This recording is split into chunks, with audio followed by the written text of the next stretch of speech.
Watching my house get smaller and smaller as we drove away somehow didn't affect me as much as I thought it would. Maybe it was my nerves, my denial of the situation, or just the fact that I was getting away from my mother. All of those possibilities lumped together kept me from getting overly emotional, which, in my case, was probably for the better. There was one emotion, however, that I felt shining through the small hole in the wall which I had built with mirrors deflecting any feeling I could harbor for this day, and it was anger. Why was I given no choice for my future? Why was I the one who had to give up my life? Why was I the one being punished? Why did Kai hate me? Why did no one stick up for me? Why? Every so often George would glance at me through the rearview mirror of the SUV. "You all right back there, Miss Rowan?" he asked. He must have seen the inner battle I had been having all over my face. I gave him a small smile. "Yes, George, I'm fine." "Thank you." There was no way he'd understand. George gave me a half-hearted nod and returned his focus onto the road. He always looked out for me. If I was to be upset about leaving, it would be leaving him.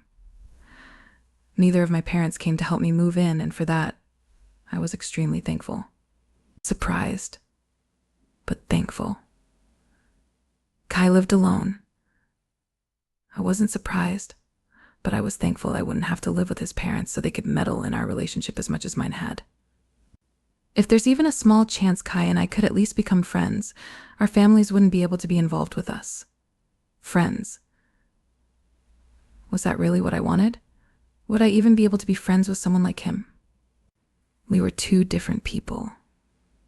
He shares everything he thinks, while I keep my thoughts to myself. I rubbed my eyes and tried to focus on the present before me. There was plenty of time to stress over that bridge when I had to cross it. For now, I needed to focus on the now. The ride was peaceful, and I felt the most relaxed I had felt in a while. Contrary to where I was going, I began to feel slightly hopeful about the future. Without our parents involved in every single conversation and plan, we might be able to at least tolerate each other. Hopefully, the house was far too large for a single family to occupy, let alone one person. I wasn't surprised at how lavish Kai Parker lived. He fits the classic billionaire's bachelor son stereotype so perfectly it is almost comical. George opened my car door and I grabbed his hand as I stepped out. The entire yard itself was perfectly cut and edged. Not a blade of grass was out of place. I tried my best not to gawk at everything, while George got a few of my bags out of the trunk before the U-Haul arrived with the rest of my stuff. A tall woman approached us. She was in all black and her hair was neatly pinned back against her head. "Hello, you must be Miss Rowan?" she asked, holding out her hand. I took it gently and smiled. "Yes, that's me. And this is George," I said, motioning to George's large frame beside mine. She smiled back, her teeth in a perfectly straight row. Perfect. "I'm Delia, the head attendant here, and will be your personal guide around the house for the next few weeks." "Weeks? How big is this house?" "That's completely fine with me. Any time I can avoid my fiance is a good time," I thought to myself. "If you'll follow me, I'll give you the grand tour and have Richard help get your things into your room." "My room?" "Yes, your room. Kai thought you'd be more comfortable with your own space for now," she finished. My eyes widened. Since when did Kai Parker care about what I was more comfortable with? Delia turned to George. "We'll be in the house. I'll send Richard out to help you with those bags." George thanked her politely and gave my shoulder a small squeeze. "Good luck, Miss Rowan." I wasn't sure if it was sarcasm or a genuine endearment, but it makes my stomach sink. Delia began to walk towards the house, in which I followed closely behind. "This is the foyer," she exclaimed as we walked inside. Kai's house looked way larger on the inside. Mine paled in comparison, and even it was pretty large. "Your room is upstairs," she said, and began to walk quickly up the steps. I followed her, gazing at the interior decor and grand design of the staircase. The entire house was out of a magazine. Everything looked untouched and clean, as if it was never used in the first place. Delia opened a door 3 rooms down from the master bedroom at the end of the hall, which I assumed belonged to Kai. I walked in and almost audibly gasped. It was fully furnished with a gorgeous bed frame and comforter set. I stepped inside and looked at every piece of furniture. It was all white with accented gold and a dash of pink. I preferred green, but the bedroom itself was absolutely gorgeous. Kai may be an ass, but he does have good taste. I do hope you like it, Miss Rowan. Kai was adamant I tell him how well you like your room. Delia leaned against the door as I sat gently on the bed. It confused me how interested Kai was in what wanted for a room. The Kai that I knew wouldn't care if I slept on rags in a cellar. Maybe she was just telling me this to make me feel better about the situation and make me think that he was anything less than a Grinch. He ran a hand over the bedding. The soft silk felt cool to the touch. I love it, Delia. It's beautiful. I smiled at her. She returned my smile. I'm glad you do. I stood up and took one last look at my room before closing the door and following Delia down the hall. It was so weird. My room. I glanced at Kai's bedroom as we walked towards the steps. No, you'll see Kai's bedroom soon enough.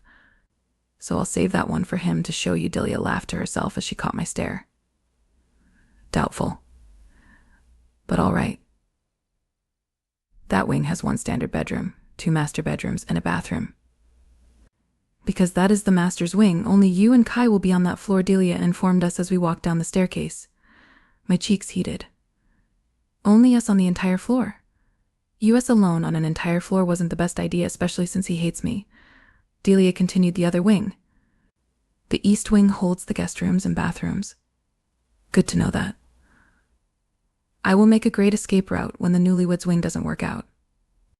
As we walked, Delia chattered about her duties as head attendant and how much she secretly loves to boss all of the other attendants on the grounds around. I stopped listening after the 5th time she said lit attendant, and just marveled at the decoration and design of the walls and the hallways. Delia was able to show me over half of the house before all of my things were moved into my room, and I was free to settle in by myself.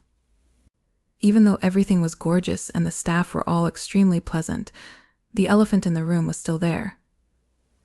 Kai and I were forced into this marriage. We were unhappy. This house is a fake representation of what we're supposed to be, and we were trapped. I had an hour to myself unpacking, getting used to the feel of my new room. When Delia came in announcing that Kai was home, my stomach dropped, and suddenly the emotions I wasn't feeling earlier all came and slapped me hard in the face. Did I have to greet him? Couldn't Elle just stay here? Away from him? Even though he apparently wanted me to come live with him, I still felt like a guilty intruder. I hated that feeling.